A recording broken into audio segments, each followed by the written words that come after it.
ocurre en los animales. El entrecruzamiento, las diferentes variaciones génicas que pueda haber, eso se cumple igual, pero es difícil de estudiar. ¿Por qué? Porque no podemos, por un lado, controlar los cruzamientos genéticos. O sea, los cruzamientos en humanos son por elección y bueno, y cada uno elige con qué pareja se va a cruzar o va a tener descendencia. Entonces, eso es un punto que no se puede controlar, así se quiera hacer un estudio genético. Pongamos que vamos a dirigir un cruzamiento, el tiempo de generación es muy prolongado. O sea, porque esa descendencia que tenemos los seres humanos, hasta llegar a su edad reproductiva, son 14, 15 años. Profe, disculpe que la ¿Sí? moleste. No se ve la presentación. ¿No se ve? No. No, justo iba a preguntar si estaba Ay, perdón. compartiendo algo. Sí, había puesto compartir pantalla, pero ¿me estaban viendo a mí nada? Sí, a su cámara nomás. Perdón.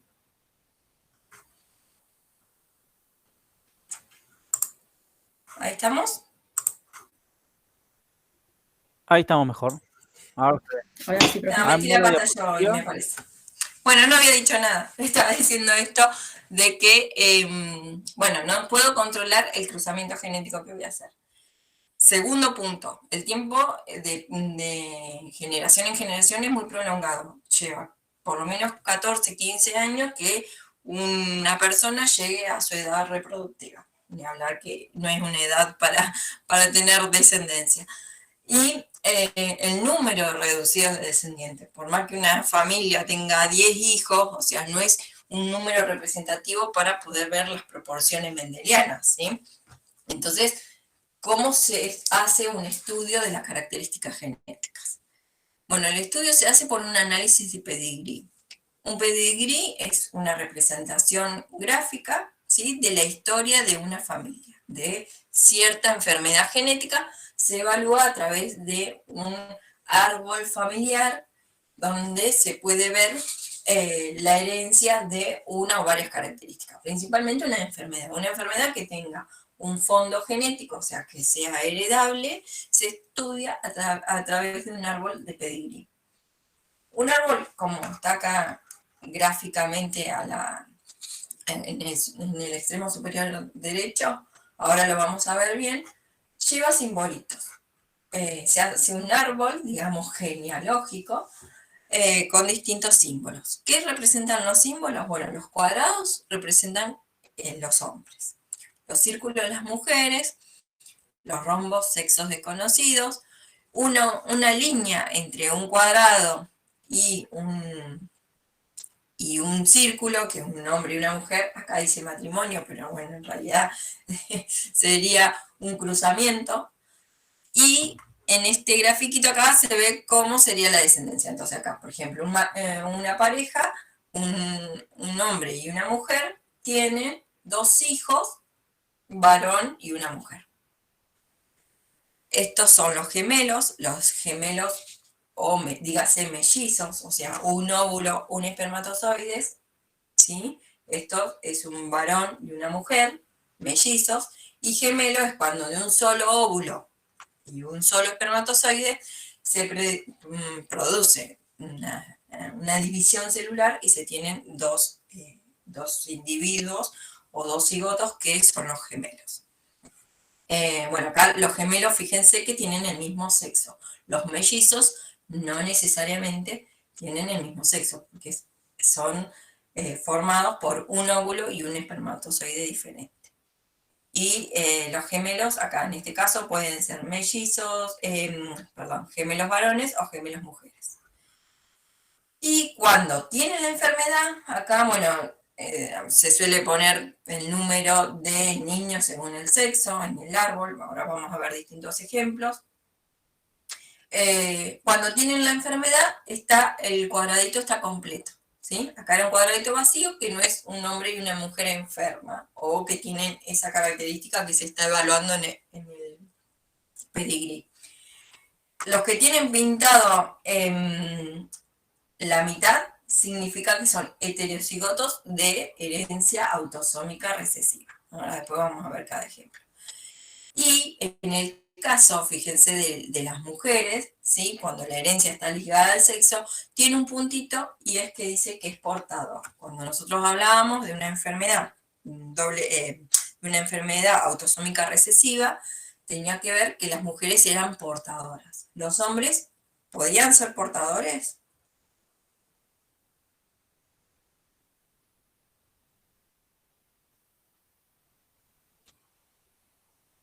Me dejaron sola. ¿Puede repetir la pregunta? En una enfermedad autosómica recesiva, no, de vuelta, en una enfermedad recesiva ligada al sexo, ¿los hombres pueden ser portadores? Serían enfermos, ¿no? Sí, son enfermos, no son portadores. Solo las mujeres son portadores, porque pueden ser heterocigotas. Bueno, la rayita simboliza que esa persona ya murió, y cuando tiene una rayita, así que lo está simbolizando, que lo está señalando, digamos, una flecha, ese quiere decir que es el individuo donde se comienza a estudiar a la familia, ¿sí? No necesariamente cuando aparece la enfermedad, cuando aparece un individuo que, no sé, es la cuarta generación en una familia que tiene una enfermedad y nunca se estudió antes, bueno, ese es el individuo por donde se empieza a estudiar. Después se empieza a hacer como un árbol genealógico y empiezan a aparecer. Y lo que vamos a ver hoy son los diferentes de posibilidades que pueden aparecer en este árbol genealógico de las personas enfermas. Entonces, por ejemplo, esta enfermedad, el síndrome de Waardenburg, ¿sí? Es un autosómico dominante. ¿Cómo era el autosómico dominante? ¿En qué cromosomas estaban? ¿Y cómo se manifestaba?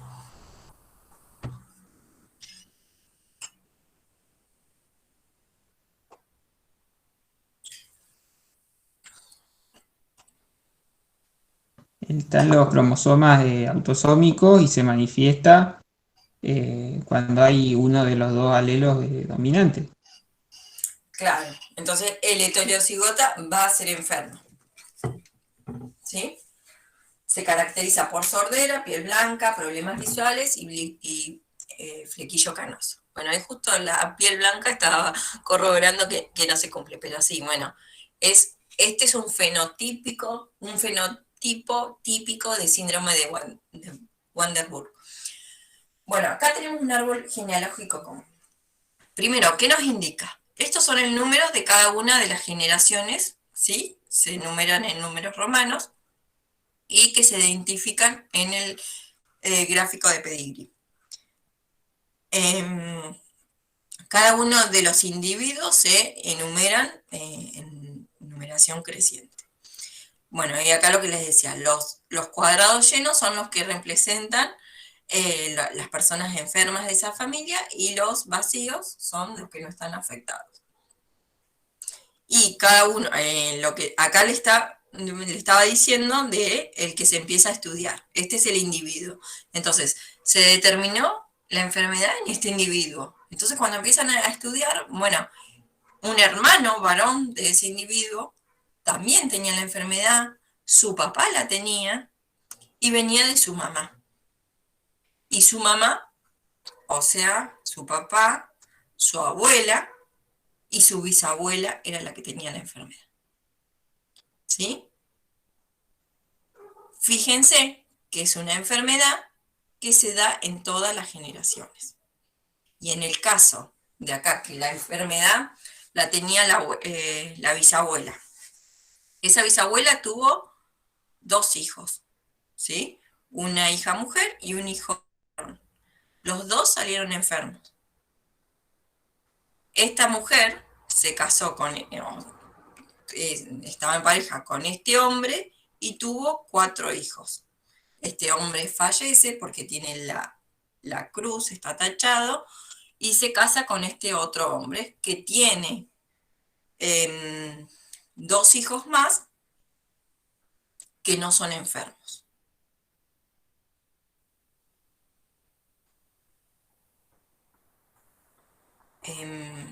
Puede ser que solamente tenga un hijo que se casó, que tuvo un hijo. Sí, perdón, acá tuvo un hijo, no tuvo dos hijos. Claro, yo digo, ¿saben por qué estaba dudando? Porque la mujer no era enferma. Nada, ahí estaba dudando. Tuvo un hijo, perdón, se casó, tuvo pareja. Ya no hablemos más de casarse. Ayer también en la clase de genética, hoy ya sabemos que no hay que casarse para tener hijos. Tuvo con esta otra pareja un hijo varón. Perdona, ¿qué me decías? Ah, yo no veo los nombres. ¿Quién habló? Yo puede ser. Yo te Sí, dije eso, Tomás. Tomás. No, eso, que el hijo, o sea, tuvieron un solo hijo que es el varón, el cuadradito. Sí. Y es Era sano. solamente eso. Sí, también me pareció raro en el silencio y aproveché para decirlo. Está bien. Porque me quedé pensando, pero yo no, estaba viendo, tuvo el hijo, que es el número 6. Bueno, esta es una enfermedad autosómica dominante. Si hay un alelo dominante, se manifiesta la enfermedad. Fíjense que está en todas las generaciones.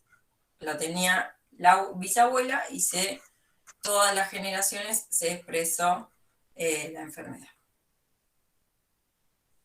¿Qué pasa cuando son rasgos autosómicos recesivos? ¿Sí? Los autosómicos recesivos aparecen en igual frecuencia en hombres y mujeres. ¿Sí? No es que las mujeres o los hombres tienen más predisposición, aparecen en la misma frecuencia. Y no necesariamente los padres están afectados por la enfermedad. La característica que tiene es que salta la degeneración, no es todas las generaciones. Aparece, por ejemplo, en esta generación, en la segunda generación y en la cuarta. Pero en la cuarta, ¿por qué aparece? Porque hay consanguinidad. Esto que no sé si lo han escuchado, cuando te dicen, antes decían, ustedes ya son muy jóvenes, pero te decían que no te podías casar con primos porque te salían hijos, o no podías tener hijos con primos o con hermanos, porque aparecían hijos enfermos o con cierto retardo. ¿Qué pasa? Si hay en la genética de esos individuos, hay estas enfermedades o rasgos autosómicos recesivos, cuando nos cruzamos con familiares que también tienen la misma genética que nosotros, puede que se manifiesten más fácil estos rasgos autosómicos recesivos. Entonces, hay una mayor probabilidad de que aparezcan cuando hay parejas cosanguíneas. Estos son primos hermanos. Acá, por ejemplo, el cruzamiento son hijos de padres sanos, ¿sí? Sin embargo, como es recesivo, todos esos alelos enmascarados por el alelo dominante en algún momento se manifiesta. Entonces, los padres de estos primos que tuvieron descendencia eran sanos. Sin embargo, había una tía ahí en el medio que no tuvo hijos, pero manifestaba la enfermedad, el doble recesivo. Y aparece, en la cuarta generación, aparece un hijo varón con la enfermedad. En este caso,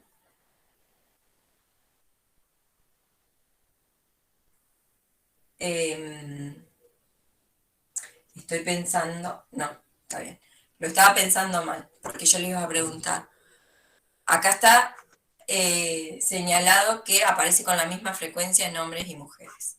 Entonces yo le digo, ¿no le llama la atención que aparezca? Le iba a preguntar eso, ¿llama la atención que aparezca el hijo varón? No, porque no es una enfermedad asociada al cromosoma X. Entonces, este relleno acá podría haber sido la mujer o el varón, es indistinto, ¿sí? No hay uno más que otro por ser varón. Porque ustedes pueden pensar, bueno, pero el recesivo, si viene en el cromosoma X, siempre se va a manifestar en varones. Bueno, sí, pero si fuese una enfermedad asociada al cromosoma X, pero es un autosómico recesivo. Así que es lo mismo, tanto en mujeres como en varones. También hay rasgos autosómicos dominantes. Y acá lo mismo que en el anterior. Se manifiesta en cualquier sexo, en la misma frecuencia, porque son en autosómicos, no va a depender del cromosoma X. Y las personas afectadas tienen un progenitor afectado. Y el rasgo no saltea generaciones. Este es el caso, el primer caso que vimos, el de la enfermedad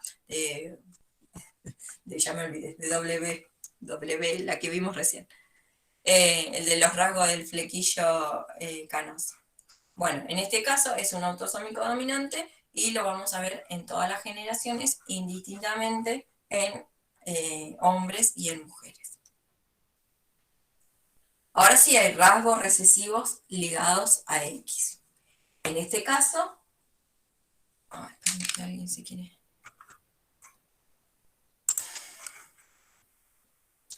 Gustavo. Hola chicos, llegar a horario, por favor, son 1:30.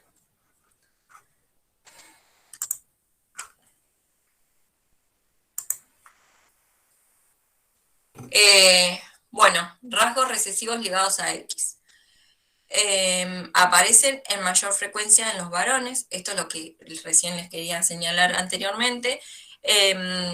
¿Por qué en los varones? Porque solamente con que se exprese en un solo recesivo ya se manifiesta la enfermedad porque están ligados al cromosoma X. Las mujeres pueden ser portadoras, ¿sí? Y no necesariamente estar afectadas por la enfermedad, pero sí van a llevar el alelo que se lo pueden dar de descendencia a un hijo varón y va a manifestar la enfermedad. Los varones afectados suelen ser hijos de madres no afectadas, solo que son portadoras, y tienden a saltear generaciones. Fíjense, ¿sí? Que en este caso, si vamos por esta vía, en esta pareja que tuvo 2 hijos, una mujer y un varón. El varón está afectado por la enfermedad y la mujer es portadora. Después, en esta generación no se manifiesta la enfermedad, en el caso de la mujer, en la del hombre sí. Y en el caso de la tercera generación, los hijos de la mujer, de la hija mujer, uno manifiesta la enfermedad y en el otro no se manifiesta porque es una hija mujer y es portadora. Obviamente son todas probabilidades, ¿sí? Cuantos más hijos tengan, mayor es la probabilidad de que aparezca la enfermedad o no, pero esto es lo que les decía que era difícil de estudiar en humanos. Entonces se va armando en función de las distintas generaciones. Y en este caso, por el lado de la hija mujer portadora, tiene un hijo varón enfermo y la próxima generación no aparece la enfermedad, solamente portador de los genes de las hijas mujeres. Y fíjense que también hay una mayor frecuencia de los hombres enfermos. Acá lo mismo, si hubiese consanguinidad, ¿sí? Las hijas mujeres sí van a tener mayor probabilidad de que salgan enfermas, ¿sí? Y no solo portadoras. Lo que pasa que la probabilidad disminuye cuando no hay consanguinidad, cuando las parejas son aleatorias y externas, no son de la misma base genética. Este es el ejemplo que lo vimos, el de la hemofilia, ¿sí? De los genes ligados al sexo, cuando vimos la teoría esa.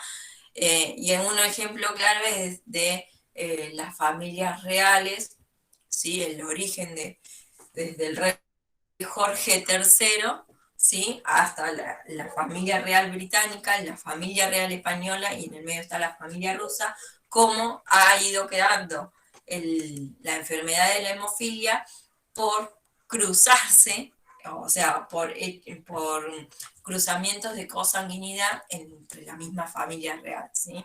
Esto de que, no sé, no soy muy experta en familias reales, pero en la antigüedad sí se cruzaban entre ellos los príncipes y las princesas, era todo entre familias reales y así también es como perdura la enfermedad a lo largo de las distintas generaciones.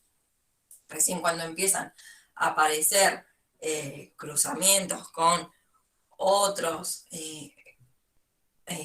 personas que no son de la realeza, ¿sí? Es donde se empieza como a diluir la enfermedad. Fíjense que acá de la familia real prusiana se están cruzando con los hijos de Jorge VI y bueno, y donde se empieza a formar la familia real británica. El príncipe Felipe, la reina Isabel, todo lo que ya... esto es más de moda, o lo que más conocemos, ¿sí? Pero bueno, eso pasaba antes también, como solamente se cruzaban entre familias reales, todas aquellas enfermedades relacionadas tanto a los cromosomas, a las enfermedades autosómicas como a las enfermedades ligadas al sexo, tenían que ver con la consanguinidad.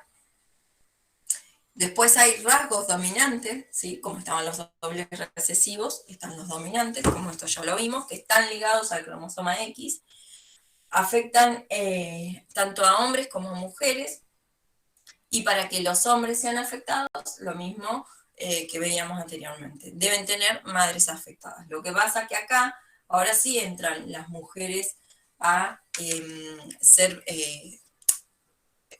afectadas por la enfermedad, porque como es dominante, con que solo se exprese un alelo dominante, ya ahora no es portadora, no va a haber mujeres portadoras de la enfermedad. O tienen que ser sanas, que es el doble recesivo, o enfermas, que sea o el homocigota dominante o el heterocigota va a ser enfermo, en el caso de las mujeres. Y nos altera generaciones. Los hombres afectados siempre le van a transmitir a sus hijas mujeres la enfermedad y se va a manifestar, no van a ser portadoras en este caso. Bueno, y como lo ven ahí, no se saltea ninguna generación. Hay también rasgos ligados al cromosoma Y, ¿sí? Y directamente aparece solo en los varones, ¿sí? Las mujeres nunca van a ser enfermas, y los hombres los transmiten a sus hijos varones. Eso lo van a ir, o sea, con los distintos ejemplos en la práctica van a ver todos estos tipos de herencia de ciertas características asociadas a enfermedades. Pero bueno, básicamente este es un pedigrí, eso es lo que tienen que interpretar, cuál es enfermo.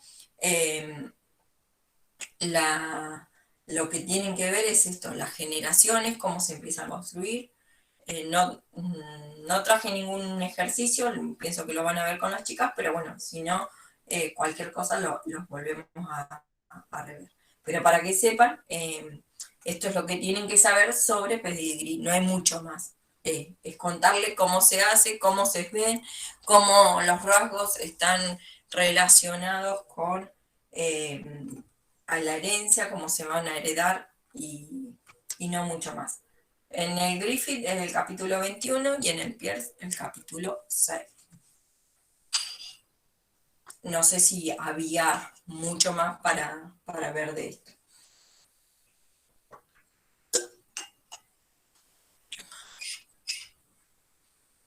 Bueno, seguimos. Ahora que vamos a ver, más variaciones. ¿Quedó claro lo de pedigrí? No es mucho más, es eso. No hay mucho más para contar en pedigrí. Después lo van a ir viendo en la práctica, las probabilidades, pero eso hay que hacerlos con números y bueno, la base de lo que es la teoría es esto. Después lo van a ir practicando en las prácticas. ¿Qué vamos a ver? Herencia extranuclear, ¿sí? Nosotros vimos Mendel.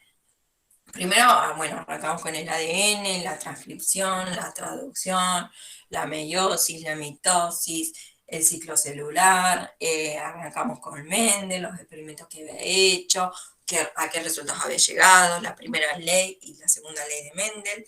Después vimos variaciones mendelianas donde cambiaba la proporción fenotípica, principalmente de lo que había visto Mendel, ya no era 9:3:1, aparecían otras proporciones. ¿Por qué aparecían esas proporciones? Tenían que ver con la interacción de distintos genes, con la expresión en mayor o en menor medida de los genes, con la dominancia incompleta, con la codominancia. Esas eran todas variaciones de Mendel, de las leyes de Mendel. En realidad las leyes de Mendel siempre se cumplían. Lo que pasaba era que fenotípicamente no se veía lo que Mendel había predicho. Pero hasta este punto, siempre las leyes de Mendel se cumplieron. ¿Cuáles eran las leyes? La formación igualitaria de gametas y la segregación independiente de los genes. Esas son las dos leyes de Mendel que ustedes tienen que saber y tienen que estar claritas. Las leyes de Mendel se cumplían, no se cumplían las proporciones fenotípicas. ¿Qué pasa con la herencia extranuclear? ¿O qué es la herencia extranuclear? Cuando hablamos de herencia extranuclear, tiene que ver con un ADN circular, doble cadena, que no está unido a histonas, que no forman cromosomas, que tiene múltiples copias y que se encuentran en las organelas de las células. ¿Sí? ¿Qué organelas? Bueno, las mitocondrias y los cloroplastos. Bueno, en el caso de las células animales o de mamíferos, no tenemos cloroplastos. ¿Sí? Eso ustedes ya lo tienen recontra claro. Tenemos las mitocondrias. Entonces, en una célula hay miles de mitocondrias, puede ser 1000 mitocondrias, y cada mitocondria tiene de 10 a 20 réplicas de este ADN circular doble cadena. ¿Sí? Es un ADN muy parecido a un ADN de un plásmido, de una bacteria. No tiene una estructura ni en cromosomas ni nada, y se hereda de forma distinta al ADN que está en el núcleo. Estas mitocondrias no están, o los cloroplastos, en una célula, en un ciclo celular de una célula, están o se ven afectadas o se reproducen cuando la célula sufre mitosis, ¿sí? En una meiosis no están involucradas estas organelas. Son organelas que tienen una función específica en las células.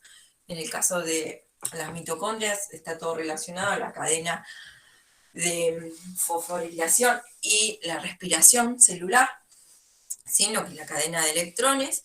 Y en el caso de los cloroplastos, están muchas de las actividades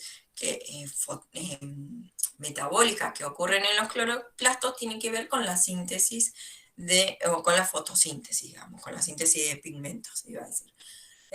Entonces, ¿qué tiene ese ADN? ¿Es de importancia? Sí, porque tiene múltiples copias y llega a ser hasta el 1% del ADN de una célula. O sea, es un número bajo, pero no deja de ser significativo y tiene mucho que ver, principalmente con las mitocondrias, lo que tiene que ver con la respiración celular.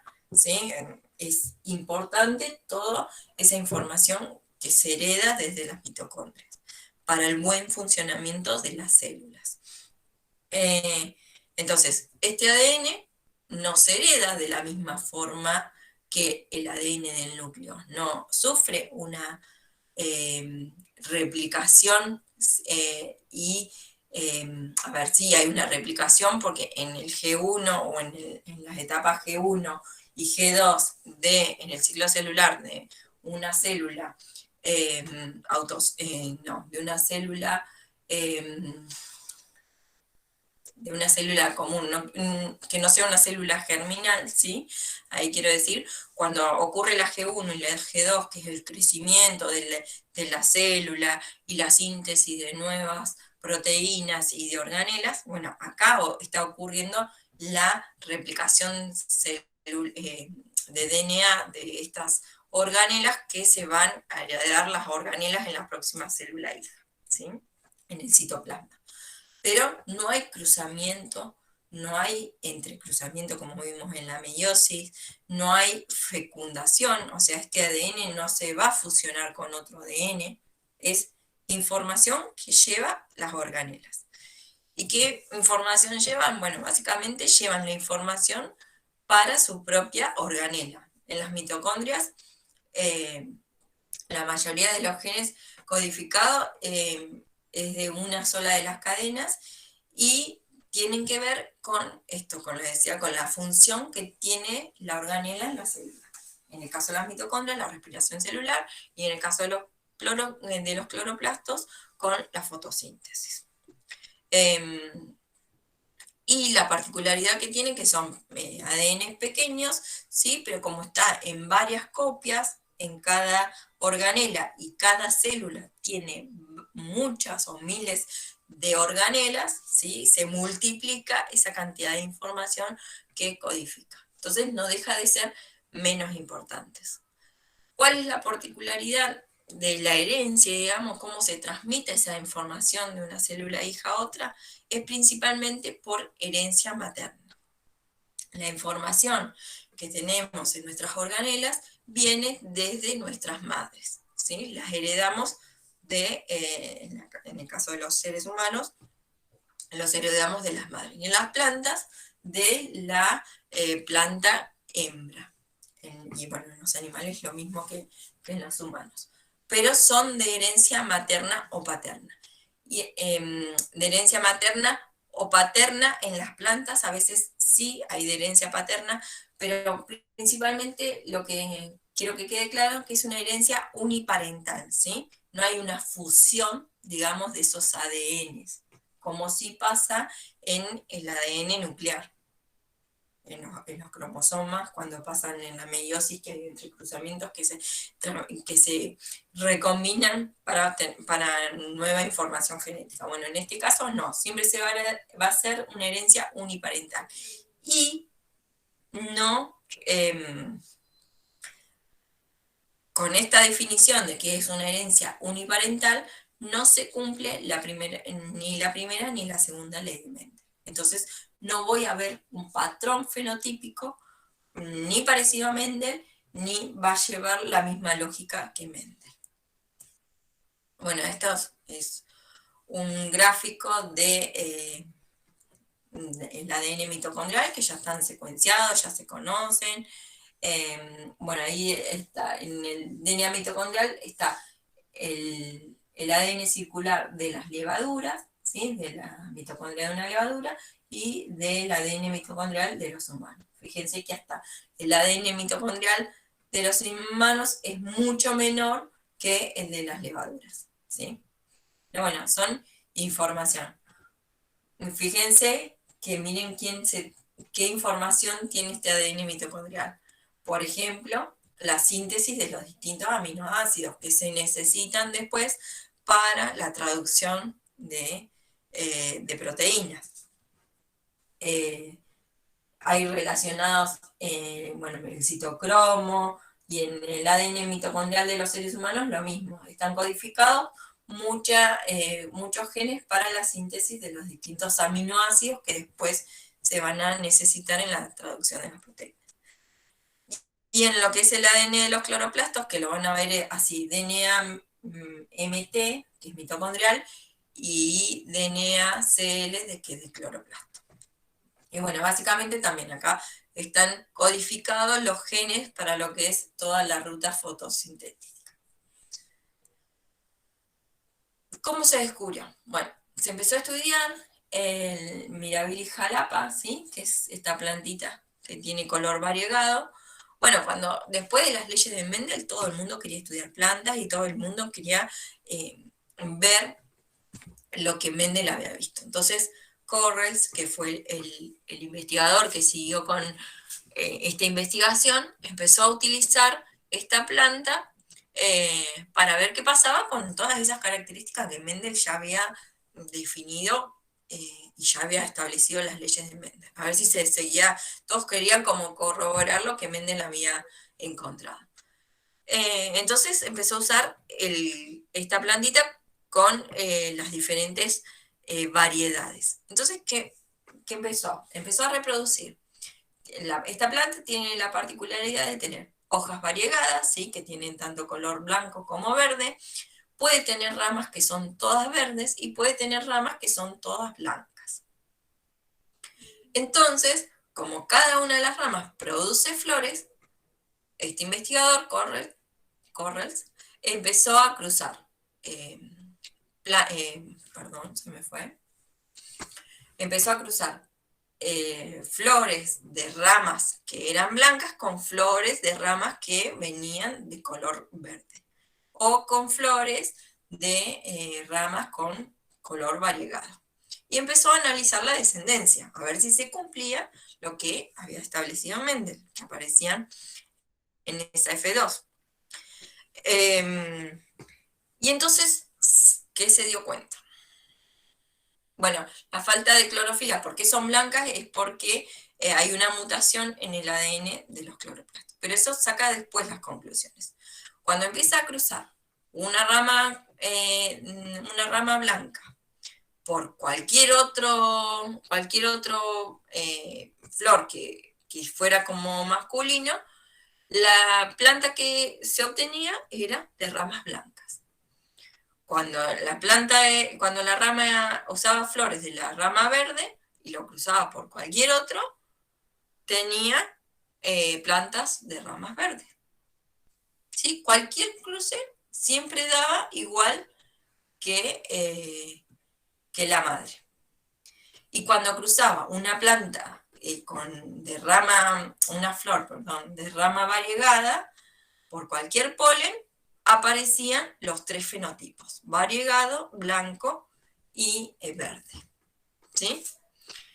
Entonces, así se estableció que la herencia no seguía el carácter mendeliano, ¿sí? Porque en el caso de que lo cruzaba por cualquier polen, a las verdes o a las blancas, aparecían siempre plantas como la madre. En cambio, en el variegado aparecían los 3 fenotipos.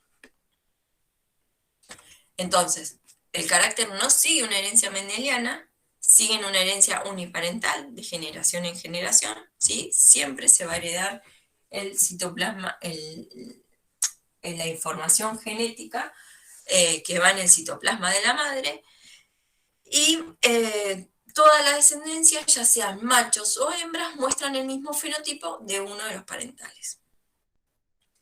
Y en la mayoría de los eucariotas esto se respeta, que es de la madre.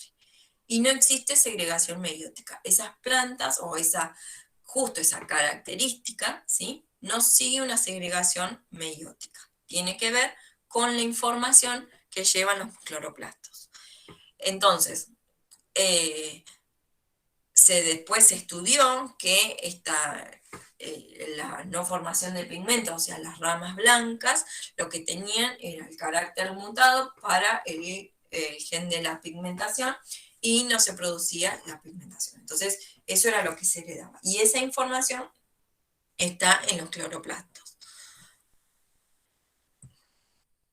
Y la explicación que más adelante se dio en el caso de los seres humanos es que siempre se hereda de la madre, porque las mitocondrias están en el óvulo, que es la célula más grande.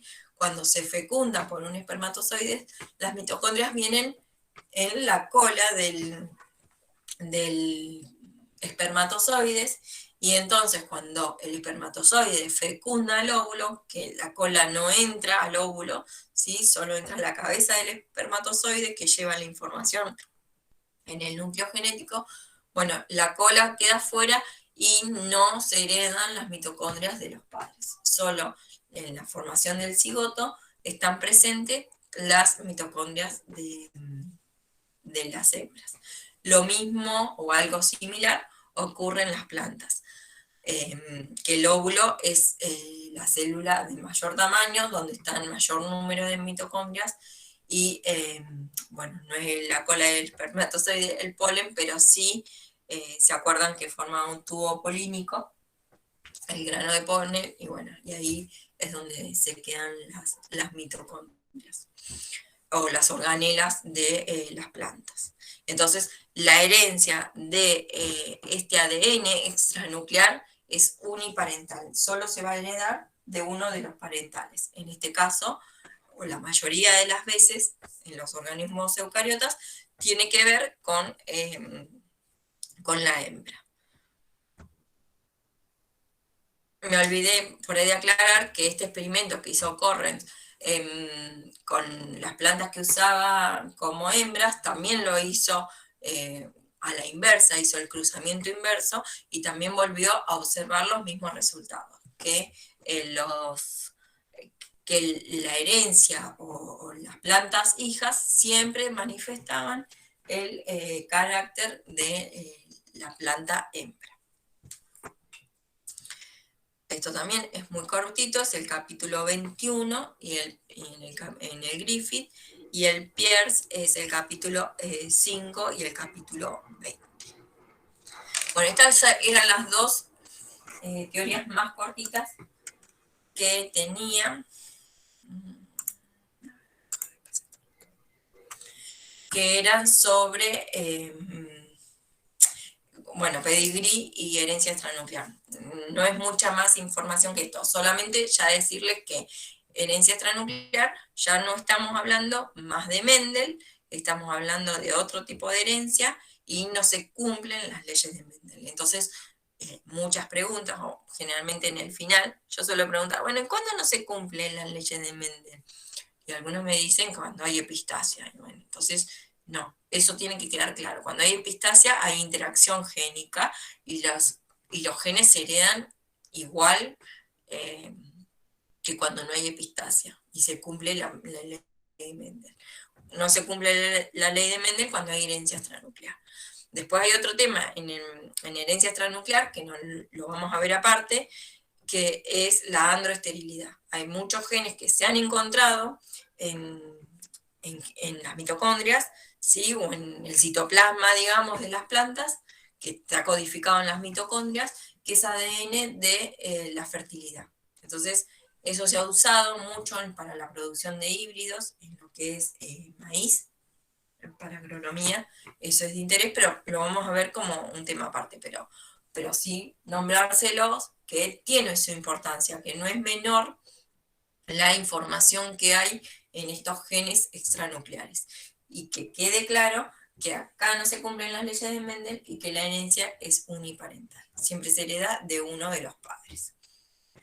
Bueno, vamos a tomar, yo voy a tomar un poquito de agua, nos lavamos la cara y arrancamos con ligamiento, que sí que es un poquito más largo y más tedioso para todos. Así que hagamos un pequeño recreo. Hoy también. De vuelta. O se la aprenden la segunda ley de Mendel y la primera. La segunda, los alelos de genes distintos se agregan independientemente durante la formación de gametas. Esto quedó súper demostrado con el estudio de dos genes a la vez, de dos genes que codificaban para características diferentes. Se observó que esas características se le daban independientemente, no dependían una de la otra, ¿sí? Entonces, vamos, Bateson y Punnett, dijeron, bueno, lo mismo que hizo Mendel lo vamos a hacer con guisantes también, pero ahora con otras características. Plantas con flores púrpuras y plantas de flores rojas, las iban a cruzar, y además tenían otra característica que era la forma del grano de polen, o ovalada o redonda. Entonces, cruzaron plantas de flores púrpuras con la forma alargada del polen, las cruzaron con plantas de flores rojas con el grano de polen redondo. ¿Qué obtuvieron? Obtuvieron una F1 igual, toda homogénea, con los caracteres dominantes, y dejaron que se autofecundara la F1, esperando obviamente los mismos resultados que había visto Mendel. Porque yo en algún momento les dije, siempre se dijo como que Mendel tuvo un tipo de suerte en los caracteres que eligió, o no se sabe si estudió un montón más y no los publicó, y esos son los que publicó, y con eso se pudieron determinar las dos leyes, pero después cuando la gente, o los otros investigadores contemporáneos, o del siglo XIX, querían repetir lo que Mendel habían hecho, se empezaron a encontrar con cosas diferentes. Ya vimos que había variaciones mendelianas. Ya vimos que el otro, con la planta variegada, no, se heredaban de forma independiente, de forma uniparental. Y estos hacen los cruzamientos y tampoco ven lo de Mendel. O sea, Mendel fue un sortudo entre nosotros. Porque, porque llegar a las conclusiones con justo los 7 caracteres que estudió, bueno, pobre Mendel. No le vamos a sacar mérito. ¿Qué encontraron?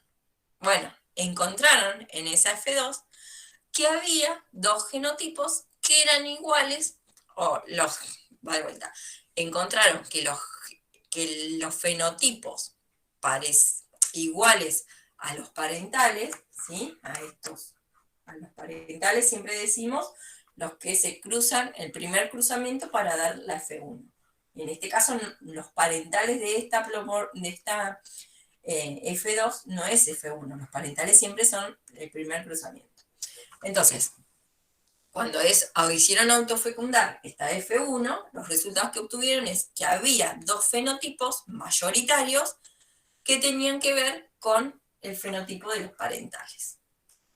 Y que aparecía en una menor proporción las diferentes combinaciones. Flor púrpura con grano redondo y flor roja con grano de polen alargado. En una menor proporción, ¿sí?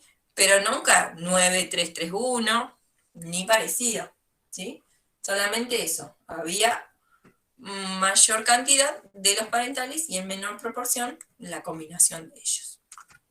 Entonces, empiezan a estudiar, Bateson y Punnett eran estudiantes también de Morgan, y entonces llegan a una primera conclusión que no se cumple la segunda ley de Mendel, que esos caracteres no se segregan independientemente, que esos genes no son independientes unos de otros. O sea, la forma del grano de polen depende en cierta manera del color de la flor, de la planta. Porque se observa una mayor proporción de los fenotipos de los parentales. Entonces, por eso llegan a la conclusión que no es tan independiente, que no hay tanto una segregación independiente de esos genes. Entonces, Punnett y Bateson, que eran discípulos de Morgan, Morgan sigue estudiando a Drosophila, porque su modelo era Drosophila, y empieza a estudiar diferentes cruzamientos y a ver qué estaba pasando con otras características. Morgan había sido el que había descubierto los genes ligados al sexo. ¿Se acuerdan el color de los ojos?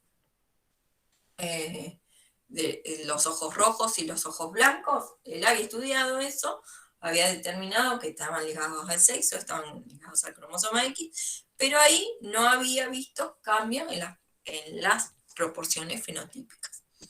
Entonces, como él estudiaba Drosophila, evaluó otros caracteres. Ahora, en vez de los ojos rojos con los ojos blancos, estudió ojos rojos y ojos púrpuras, y alas normales y alas vestigiales. Entonces, él ya tenía los mutantes para cada una de las características y cruzó los dos homocigotas para los 2 genes. Acá tenemos el wild type, ¿se acuerdan que siempre poníamos el signo más cuando era el no mutante, y sin nada era el que era mutante o recesivo, o ese alelo, que el alelo cambia menos, bueno, el recesivo más que nada. Bueno, hace el cruzamiento y obtiene el doble heterocigoto que tiene ojos rojos y alas normales, o sea, es la F1 es heterocigota para los 2 caracteres. Y ahora, en vez de cruzar F1 con F1, ¿sí? Lo que hace es un cruzamiento de prueba, ¿sí? Entonces, para ver qué pasa. ¿Por qué hace un cruzamiento de prueba? Porque el cruzamiento de prueba es el homocigoto recesivo para ambos genes. Entonces, a esa F1, que es heterocigota, ya no es como es esta, lo cruza por, de vuelta, un doble recesivo. Siempre el cruzamiento de prueba, para que quede claro, cuando lo vean en enunciados, es el doble recesivo, ¿sí? Ya sea para un gen, para 2 genes, para 3 genes, siempre es el recesivo. el doble recesivo. Bueno, cuando hace el cruzamiento de prueba, por el doble recesivo a esta F1, lo que se observa, es que de vuelta aparece el fenotipo de tipo parental, se dice, y el fenotipo de tipo recombinante. El de tipo parental es donde se ven que la mayor cantidad de individuos son de los fenotipos del cruzamiento. El cruzamiento. El fenotipo de ojos rojos y alas normales, y aparece un fenotipo de ojos púrpuras y alas vestigiales. ¿Sí? Esos individuos son los mayoritarios. Y en mucho menor medida aparecen los individuos que, por un lado, tienen ojos rojos y alas vestigiales, y el otro fenotipo que son ojos púrpuras y alas normales. Y este tipo de individuos se llaman de tipo recombinante, porque llevan una mezcla de los dos fenotipos. ¿Qué pasa? ¿Por qué un cruzamiento de prueba? Cruzamiento de prueba porque a mí en prueba, si es doble homocigota recesivo, yo ya sé el genotipo, ¿sí? Y otra cosa, que cuando se hacía Mendel para un cruzamiento de prueba, recuerden que la proporción que daba el cruzamiento de prueba a una F1 era una proporción 1, 1, 1, 1. O sea, todos los 4 fenotipos estaban en la misma proporción. Entonces, acá es donde se diferencia con Mendel. ¿Está bien? Porque ustedes me dirán, bueno, cuando haces la F1 por la F1 te da 9331. Pero acá no hizo la F1 por la F1. Acá hizo la F1 por un prueba. Pero cuando hacíamos un prueba a una F1 de una herencia de tipo mendeliana, esa proporción me daba 1, 1, 1, 1. Los 4 fenotipos en la misma proporción. Y acá no se ve eso. Acá se ve que hay 2 fenotipos que son mayoritarios, como los parentales, y hay dos fenotipos que están en menor número, que son de los tipos recombinantes. No le alcanzó con eso. Hizo otra prueba. Bueno, hagamos... acá hizo homocigota por homocigota. En el siguiente experimento hizo heterocigota y heterocigota. Entonces hizo ojos rojos con alas vestigiales y ojos púrpuras por alas normales. Cruzamiento me da una F1 igual que la anterior, ¿sí? Me va a dar un heterocigoto de ojos rojos y alas normales. Ojos rojos y alas normales. Y otra vez se le hace el cruzamiento de prueba, de vuelta. ¿Y qué observó? Que la proporción es distinta a 1, 1, 1, 1. ¿Sí? Otra vez aparecen mayoritarios los genotipos de los parentales. ¿Sí? De los parentales. Acá están los parentales. ¿Sí? Entonces, se vuelve a corroborar. Acá era difícil porque estos parentales son iguales a estos son iguales a estos. En este otro caso no son iguales porque partimos de heterocigotas. Y cuando le hace el cruzamiento de prueba a una F1, me aparecen mayoritarios los fenotipos parentales, como los heterocigotas.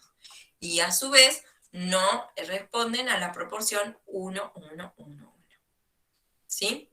Entonces, así pudieron determinar que en el cromosoma 2 de Drosophila, ¿sí? Pudieron ubicar los ojos rojos con los ojos púrpuras. Acuérdense que los ojos rojos también los habían visto con los ojos blancos en el cromosoma X, las alas normales con las alas vestigiales, ojos rojos con ojos pardos, alas largas con alas contraídas, antenas largas y antenas cortas. Así se pudo como ir ubicando que los genes relacionados a la característica de ojos rojos y ojos púrpuras estaban cerca de los de alas normales y alas vestigiales. Entonces, ¿cuán cerca? ¿Qué es estar cerca? ¿Por qué no se cumplía la segunda ley de Mendel? Bueno, cuando ocurre la herencia de dos genes que están en un mismo cromosoma, como se determinó, esta disposición de los alelos explica los resultados que se obtienen en la cruza. Cuando se forman las gametas, en la fusión de gametas, digamos, en la fecundación, ¿sí? Esta F1 se acoplan, digamos, los dos cromosomas homólogos para producir diferentes gametas. Entonces, acá como son gametas todas puras, porque los parentales son puros, ¿sí? Y solo hay un tipo de cromosoma. Después en la F1, cuando son heterocigotas, ¿qué pasa?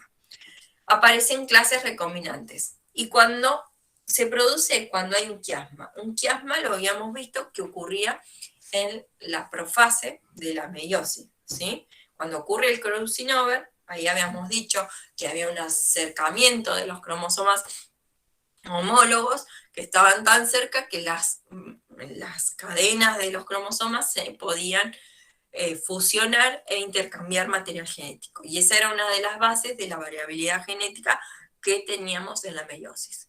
Bueno, estos quiasmas que se producen facilitan el crossing over y el intercambio de gametas. Entonces, eso puede ocurrir en mayor o en menor medida. Ahora lo vamos a ver.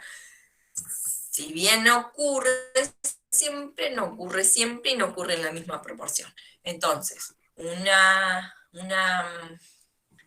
F1 puede dar diferentes tipos de gametas. ¿Qué puede dar? Bueno, por un lado puede dar esta gameta, puede dar la gameta marrón, por otro lado la gameta amarilla, que tiene los genes dominantes, la marrón tiene los recesivos, y por el otro lado puede dar dos gametas más, producto de la recombinación de la información genética. Entonces, cuando hay un quiasma, parte de la gameta marrón queda con la gameta amarilla, y parte de la gameta amarilla queda con la parte del cromosoma marrón. Y ahí hubo un crossing over. Entonces, hay dos más tipos de gametas que se suman a estas posibles. Entonces, ya no es lo que veíamos en Mendel. Cuando veíamos en Mendel, solamente juntábamos las gametas posibles y siempre por separado, ¿sí? Nunca pensábamos en una gameta que llevara la información,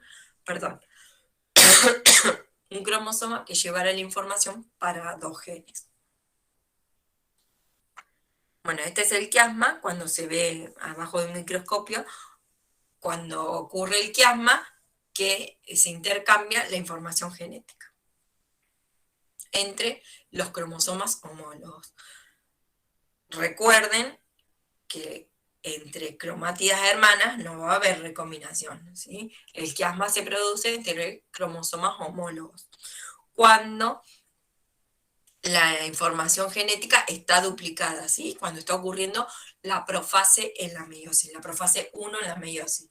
La información genética está duplicada, ¿sí? Este cromosoma tiene las dos cromátidas hermanas, y acá va a haber un cromosoma que me va a ir a formar una gameta, otro cromosoma que no va a sufrir crossing over, este que sufre crossing over y este que no.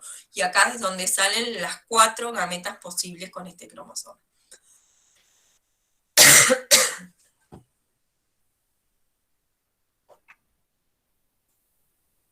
¿Se entiende alguna pregunta?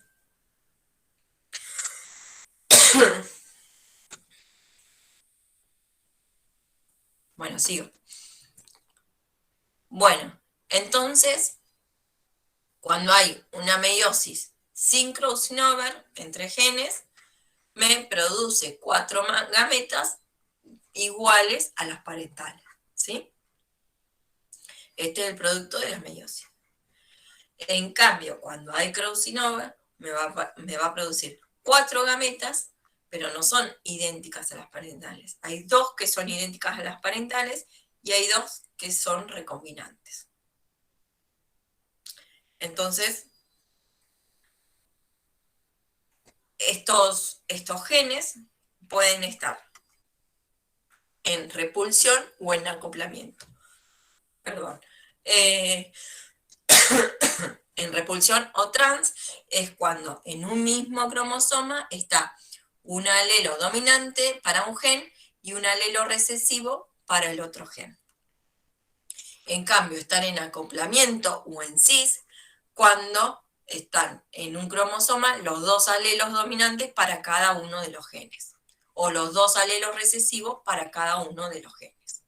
Entonces, esto es según cómo se dispongan los genes en ese mismo cromosoma. Ahora estamos hablando de dos genes que están en un mismo cromosoma.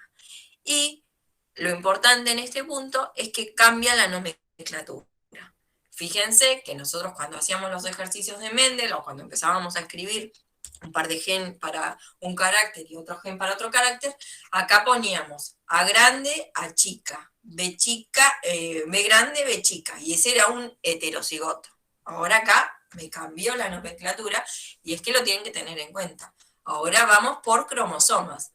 De este lado, del lado izquierdo de la barra, vamos a poner un cromosoma. Entonces tiene el alelo dominante para el gen A y el alelo recesivo para el gen B. Y el cromosoma homólogo va a tener el alelo recesivo para el gen A y el alelo dominante para el gen B. Entonces, así ahora escribimos la disposición de los alelos en ambos cromosomas. Y lo importante acá es eso, que cambió la nomenclatura. Ya cuando tenemos la barrita y cuando tenemos mezcladas las letras, estamos hablando de que hay ligamiento de genes, que ya no se segregan independientemente, que ya no se cumple la segunda ley de Mendel. Entonces, esto acuérdense. Y fíjense que si tengo los dos dominantes y los dos recesivos, es un acoplamiento en cis, y si están no es heterocigota, acá no se dice heterocigota, esto es un heterocigota, pero, a ver, vamos de vuelta. Este individuo es heterocigota porque tiene los dos alelos para el gen A y los dos alelos para el gen B, pero acá lo que me están diciendo es que están en una posición de repulsión. Esos alelos, esos genes están en repulsión. Entonces, un poco la conclusión de este trabajo de Morgan con las moscas: dos genes situados cerca uno del otro en el mismo par de cromosomas homólogos no se segregan independientemente, por lo tanto, no se cumple la ley de Mendel y se denominan genes ligados. Entonces, cuando escuchemos, porque yo por ahí hay algunos ejemplos que por ahí se dicen, bueno, acá estaban los genes ligados, o sea, la expresión de uno dependía de la expresión del otro, ¿sí? Eso es lo que son genes ligados. O generalmente se da que si hay una mosca con ojos rojos, seguramente va a tener alas normales. La mosca de ojos rojos va a tener alas normales, porque están ligados, ¿sí? Entonces una característica va con la otra. Durante la meiosis, la recombinación genera genotipos haploides diferentes de los genotipos parentales haploides. Un ejemplo de genes ligados, que bueno, lo vamos a ver al final, no lo voy a quemar, de gusto no lo voy a quemar ahora. Bueno, entonces, acá lo importante es, los genes están ligados porque están en el mismo par de cromosomas, y ahora vamos a ver, porque va a tener una condición, no que estén en el mismo cromosoma significa necesariamente que están ligados. Ahora va a depender de algunas cosas. Entonces, ¿cómo se detecta la recombinación en un organismo diploide? Bueno, haciendo el cruzamiento de prueba, ¿sí? ¿Cómo vamos a detectar si hay recombinación de genes o si esos genes están ligados? Haciendo un cruzamiento de prueba a la F1, ¿sí? Probablemente, como el primer ejemplo que vimos de Punnett, ¿sí? Que hicieron la autofecundación de la F1 y ahí tampoco les dio las proporciones fenotípicas de Mendel, y entonces ya vieron que algo pasaba. Bueno, pero si yo esa F1, ahí no voy a poder descifrar si está ocurriendo una interacción génica o una dominancia incompleta, o sea, tampoco voy a poder determinar mucho eso desde la F1. Entonces, para comprobarlo, lo que hago es un cruzamiento de prueba, que es con el doble recesivo, donde yo estoy segura cuál es el genotipo de esos individuos. Entonces, si hago un cruzamiento de prueba y a la F1 van a aparecer fenotipos de tipo parental. Siempre recuerden que estos son los parentales, o sea que los primeros para el primer cruzamiento, y van a aparecer en menor proporción fenotipos de tipo recombinante, o sea, con una característica de uno de los parentales y otra característica del otro parental, y al revés en los otros individuos. Entonces, así era la recombinación en la segregación independiente, cuando genes en distintos cromosomas o muy alejados entre sí, aparece el 50% de recombinantes. Entonces, había un 50%, después de un procesamiento de prueba, perdón, hay un 50% que son de fenotipos tipos recombinantes y hay un 50% que son fenotipos de tipo parental. Cuando hay recombinación, ya no se respeta esa proporción y es menor, el fenotipo de tipo recombinante es mucho menor que el de los tipos parentales. ¿Cómo se calcula esta frecuencia de recombinación? Bueno, la frecuencia de recombinación, o sea, cuánto va a recombinar, cuánto van a recombinar esas dos características o esos dos genes, se saca por el número de recombinantes en total, ¿sí? Esos que están en menor proporción, sobre el número total de la progenie por 100. Y si esa frecuencia de recombinación es igual a 50% o mayor, los genes no están ligados. Por eso les decía, si yo puedo tener dos genes en un mismo cromosoma, pero si la frecuencia de recombinación me da mayor al 50% o 50 o mayor, no puedo decir que esos genes están ligados y se segregan independientemente, ¿sí? Y se cumple la ley de Mendel. Ahora, si la frecuencia de recombinación es menor al 50%, hay ligamiento. Entonces, eso quiere decir que esos genes están lo suficientemente cerca que si ocurre un evento de crossing over en la meiosis, se van a recombinar y se van a intercambiar entre los cromosomas homólogos. A veces como que cuesta entender con la lógica, que uno piensa que cuanto mayor es la frecuencia de recombinación, mayor va a ser la posibilidad de intercambiar material, pero no es tan lógico. Entonces tengan cuidado con esto, porque ahora le voy a agregar un poquito más de algo, una excepción a esto, porque imagínense que si la distancia es muy grande, si yo tengo un cromosoma muy grande, no sé si ustedes me pueden ver, ¿me están viendo? ¿A mí me ven? No, profe, ahí la veo. No, solo te vemos el PowerPoint. Ah, bueno, yo les haría, o escribiría en el pizarrón algo Igual así como dice. yo la veo, profe, ¿eh? Cuando mueve ¿me las ven? manos y explica, sí, sí. Ah, bueno. Sí, entonces- se ve. Bueno, entonces algunos Hay me que ven. salir de otros no me pantalla ven. completa. Bueno, lo que yo decía, si yo tengo dos cromosomas, si me ven las manos, que están muy alejados, ¿sí? Cuando ocurre un crossing over, no es tan fácil, porque si están muy alejados, por ahí se fue una parte y otra parte, y no hay un entrecruzamiento. Entonces, cuanto más cerca estén, mayor va a ser la frecuencia de que ocurra un crossing over justo entre esos dos genes, ¿sí? Si están muy alejados, por ahí el crossing over ocurre acá y no me afecta nunca a este. Por eso quiero decir que no se confundan con el concepto de la frecuencia de recombinación.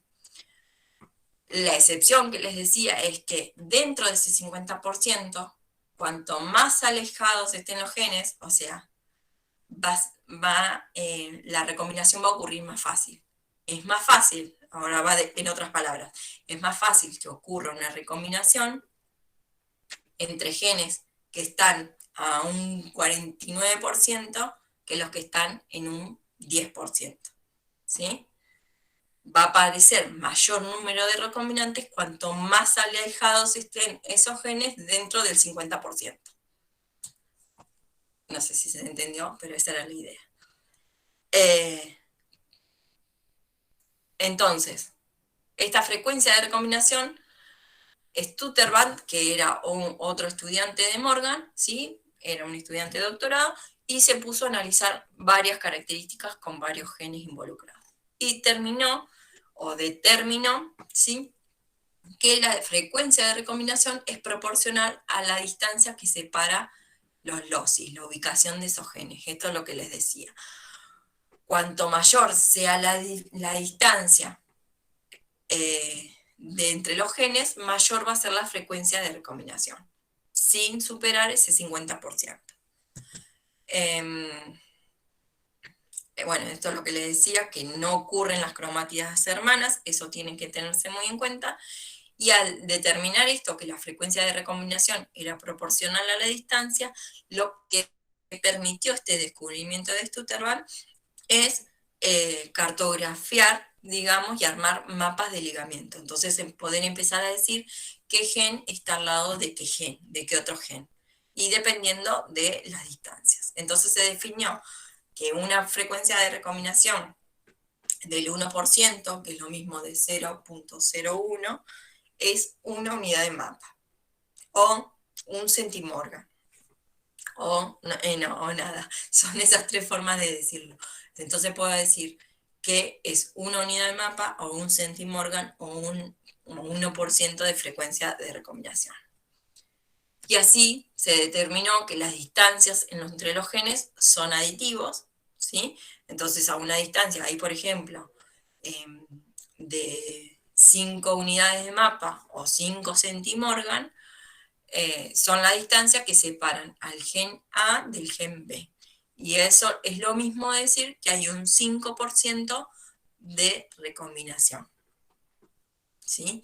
Y si hay un 5% de recombinación o de frecuencia de recombinación, quiere decir que va a haber un 2,5% de un fenotipo tipo recombinante y un 2,5% de un fenotipo de tipo recombinante, ¿sí? Con las dos características, con la recombinación de las características fenotípicas de los parentales.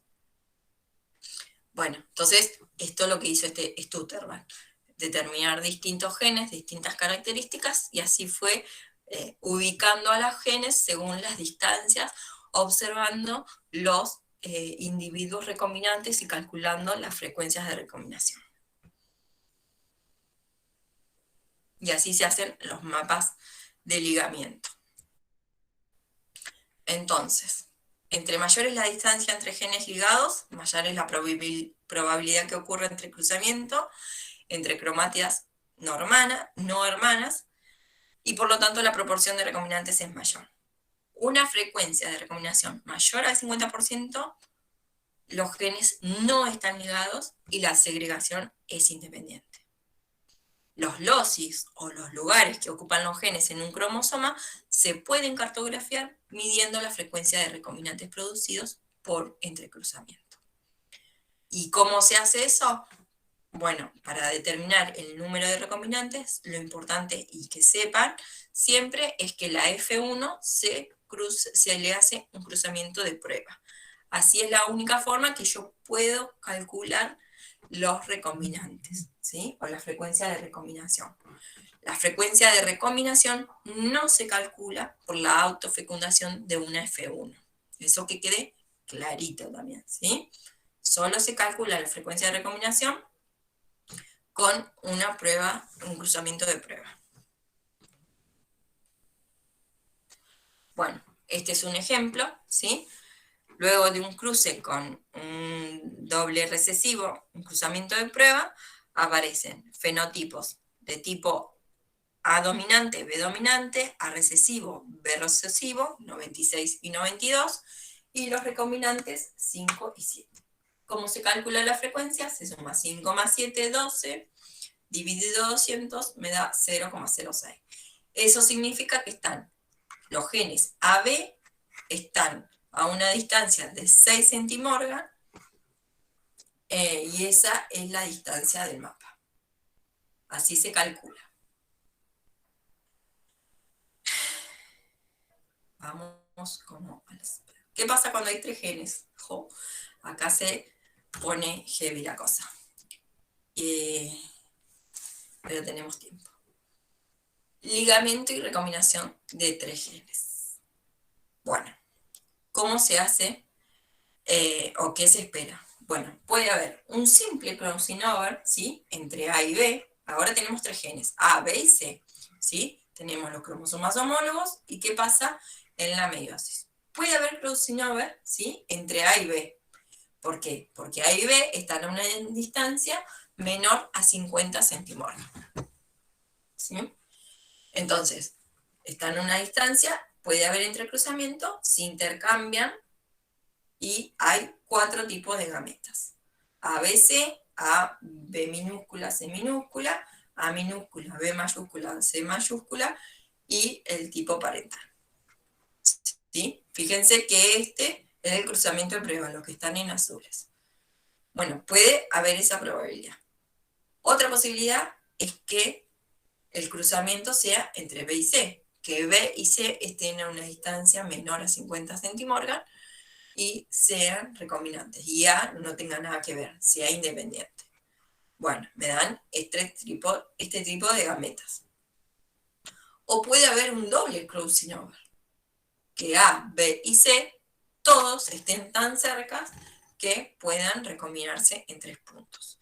Y este es un doble crossing over. Entonces hay intercambio con A y B y después hay un intercambio con B y C. Entonces,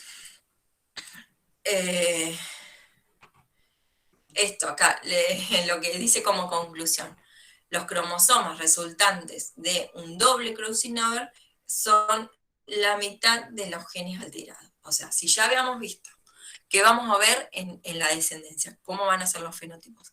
Va a haber fenotipos que están en mayor proporción, que son de los tipos parentales, seguimos con la misma teoría, ¿sí? Y va a haber fenotipos que ya van a tener la combinación de los 3 genes, ¿sí? O de las 3 características. Entonces va a haber unos que van a estar en mayor medida, que son los que difieren en 2 características, ¿sí? Y en una no, y va a haber otra minoría de recombinantes que van a diferir en 2 características y en una no. Esos son los más importantes para determinar en qué ubicación van a estar los genes si yo quiero hacer un mapa de ligamiento.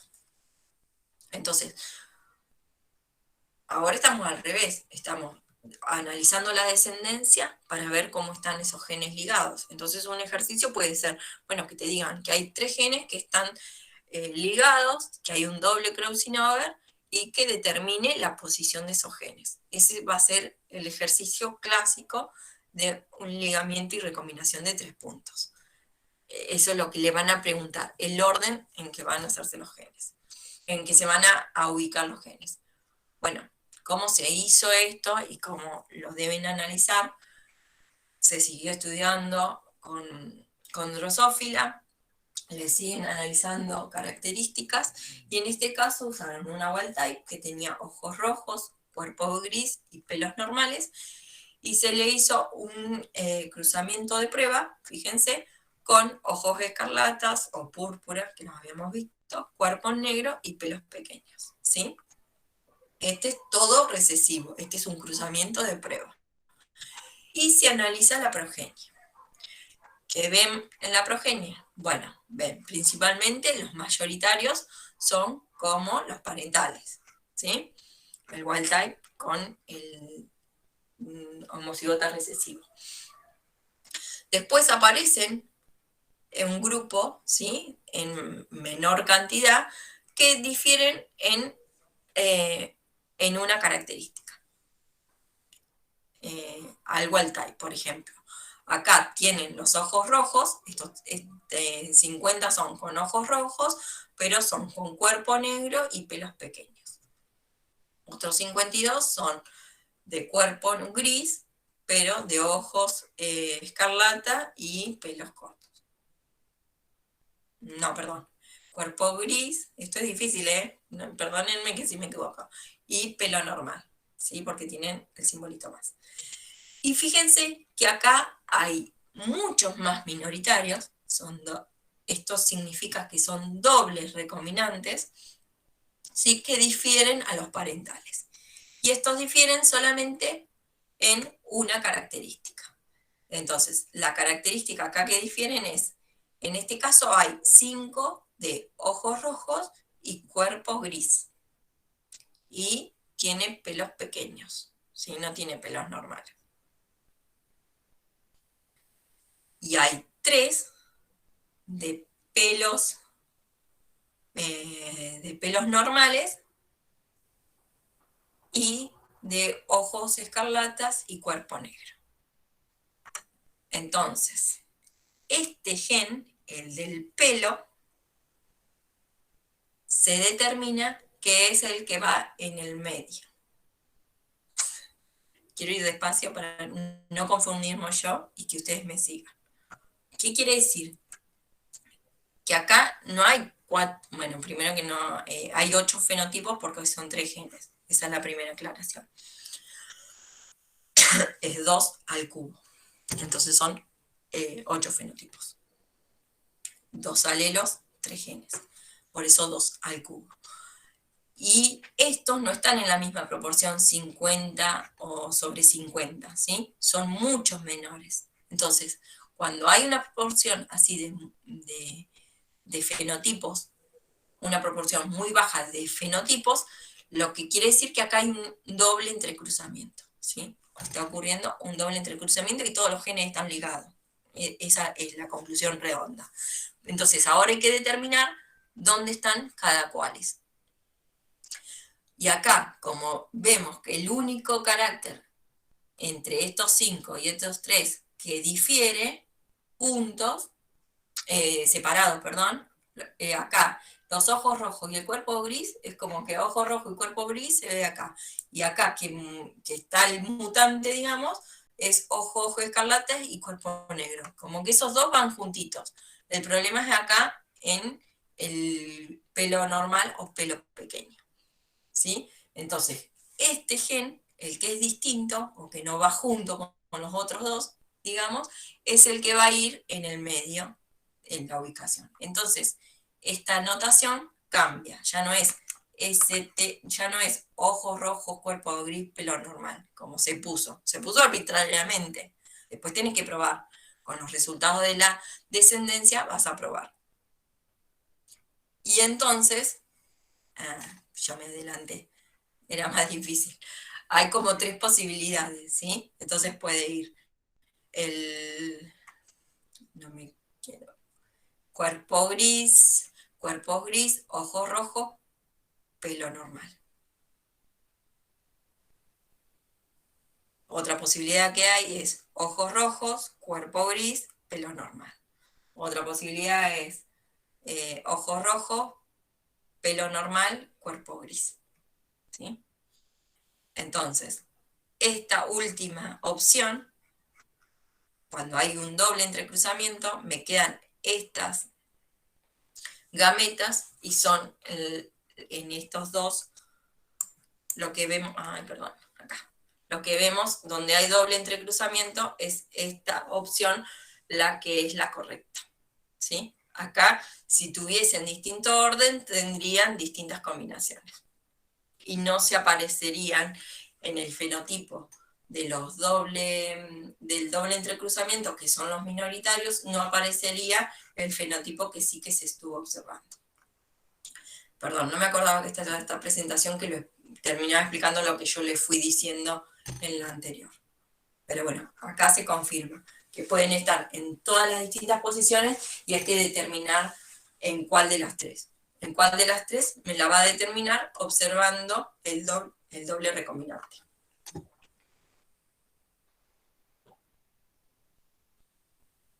Entonces, observando el doble recombinante, puedo determinar cuál es el orden, digamos, de cómo están los genes. Y a qué distancia es la siguiente fórmula.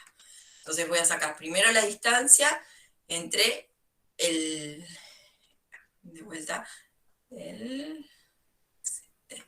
ojos rojos y pelos normales o pelos cortos. Entonces sumo los 50 y 52, ¿sí? Que son ojos rojos y ojos escarlata, con pelo corto o pelo normal. Estos son los fenotipos que tienen esos dos caracteres que estoy evaluando. Y a su vez, tengo que tener en cuenta los dobles recombinantes que también tienen ese fenotipo. Se suman todos los recombinantes, ahora hay 4 tipos de recombinantes, estos que sufrieron un doble recombinante, y se dividen por el total. Se multiplican por 100 y esta es la distancia que hay entre estos dos genes. Y ahora tengo que sacar la distancia entre los pelos normales o pelos cortos y el color de ojos. Entonces, de vuelta, voy a mirar los recombinantes mayoritarios, digamos, entre comillas, los recombinantes de doble recombinantes y los multiplico. Y así puedo decir que la distancia entre el gen de, de cuerpo gris y ojos rojos están a 26,8 unidades de mapa. Eso es menor a 50, entonces los 3 genes están ligados, y en los 3 genes hay recombinación y hay doble recombinación. Entonces eso es lo que se observa cuando 3 genes están ligados.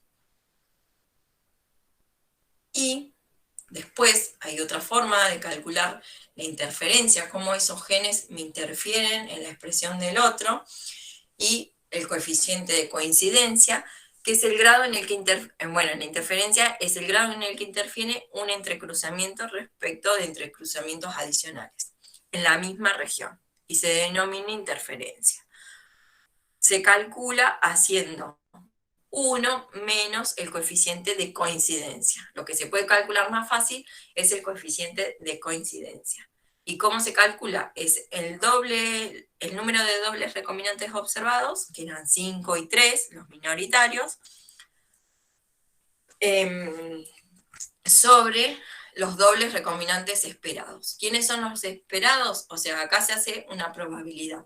0,146 era el 14,6% de frecuencia de recombinación, ¿sí? Esa es la frecuencia de recombinación posible entre el gen ST y lo tengo que mirar, chicos, el ST y el SS, ¿sí? Es este 14,6 o 0,146.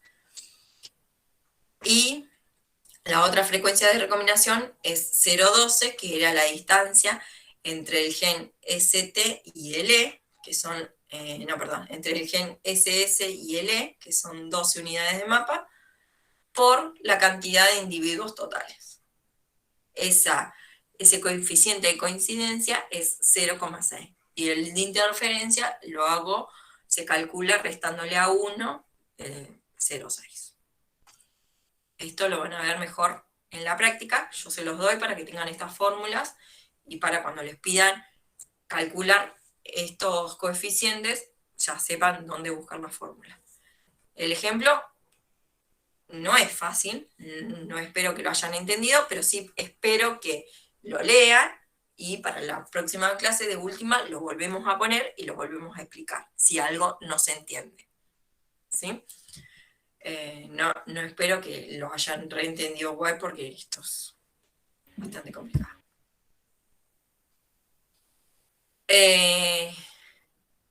Bueno, así se pueden calcular y tener los mapas de ligamientos de todos los genes de todos los individuos vivos. Por ejemplo, un mapa de ligamento que lo van a ver, está ya secuenciado, es el de Drosophila, que ya habíamos visto que tenía 4 grupos de 4 cromosomas, ¿sí? Uno era un par sexual, que eso es lo que había ayudado a determinar la herencia ligada de sexo. Y ahora sí se puede definir que cada cromosoma es un grupo de ligamiento, ¿sí? Entonces cuando ustedes les digan en el grupo de ligamiento 3, es porque está hablando del cromosoma 3 de esa especie, ¿sí? No todos los genes de un cromosoma están ligados, depende de la distancia a la que se encuentre. Si la frecuencia de recombinación es mayor a 50, los genes no están ligados. Eso también quiere decir que en este caso las cerdas torácicas no están ligadas con los ojos en barra, por ejemplo. ¿Por qué? Porque están a 57 unidades de mapa. Cerdas torácicas está acá. Y acá 57 está ojos en barra. Esos genes no están ligados. Todos los que están en el medio sí están ligados, porque están a una distancia menor de 50 unidades de mapa. Y los ojos granates van a tener una frecuencia de recombinación más grande con cerdas torácicas que alas sin venas cruzadas. ¿Eso por qué? Porque está a una mayor distancia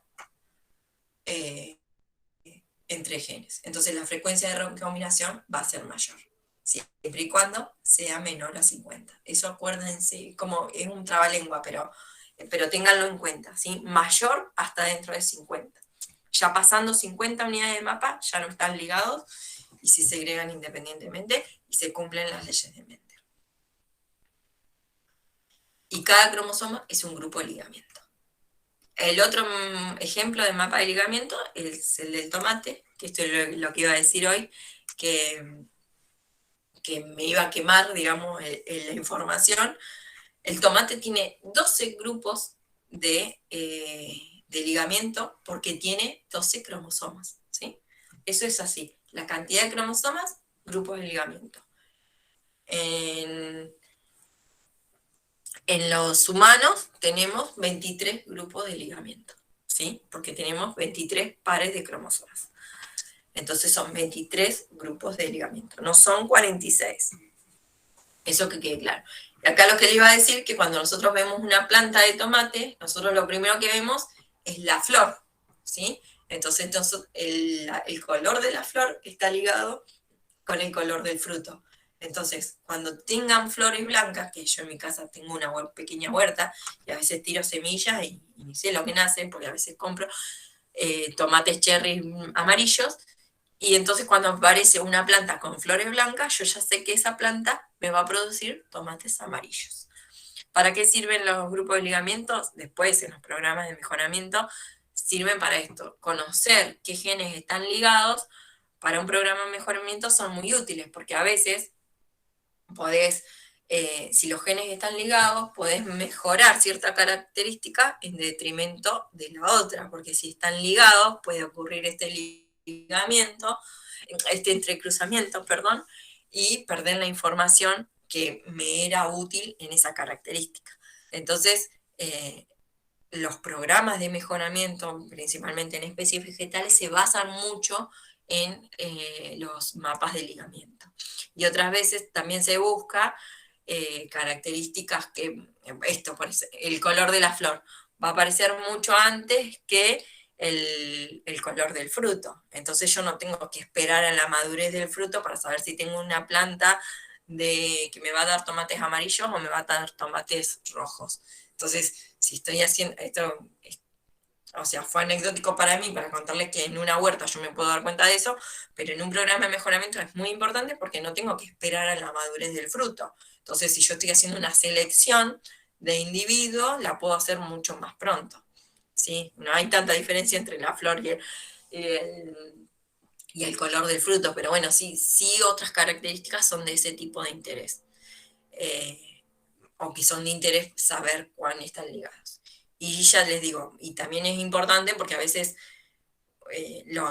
cuando hablamos, no sé, yo a veces lo digo tanto esto que no sé, a ustedes no creo nunca, pero que cuando hablamos de los tomates que hoy se consumen, que dicen, ay, parecen de plástico, son horribles, no tienen gusto a nada, y hay gente que dice, son transgénicos. Bueno, ya vamos a ver qué son transgénicos. Y no son transgénicos, y el problema que tiene el gen de la maduración del tomate es que está ligado al gen del gusto. Entonces se ha mejorado en retardar la maduración del tomate para que dure mayor tiempo en la verdulería, en detrimento del gusto del tomate. fíjense, como un pequeño ejemplo, que lo deben escuchar un montón de veces, que dicen el tomate no tiene gusto a nada, tiene que ver con esta clase de ligamientos, ¿sí? A veces un programa de mejoramiento está orientado más a mantener por más tiempo la verdura en la góndola o en la verdulería, que en detrimento del sabor del tomate. Entonces, bueno, eso es un ejemplo claro de cómo también el ligamiento está como en nuestra vida diaria. Y nada que les quería vender la genética, pero bueno, un poco así. Entonces, tiene 12 grupos de ligamentos porque tiene 12 cromosomas. Entonces, bueno, esto es lo que ya se lo fui anticipando. Y otra cosa, razones para elaborar tienen que ver con la función, evolución y aislamiento de los genes, el efecto de la posición, porque puedes priorizar la expresión y afectarla de otro.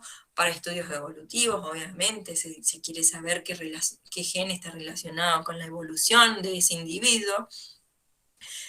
La clonación posicional, si se pretende aislar un gen, hoy por técnicas moleculares y con los mapas de ligamentos yo ya sé dónde está, con quién está al lado y con quién tengo que tener cuidado. Y que los mapas no se hacen solos, o sea, como vieron, es un trabajo muy arduo, muy pesado, evaluar la descendencia, los cruzamientos de prueba, los cruzamientos dirigidos.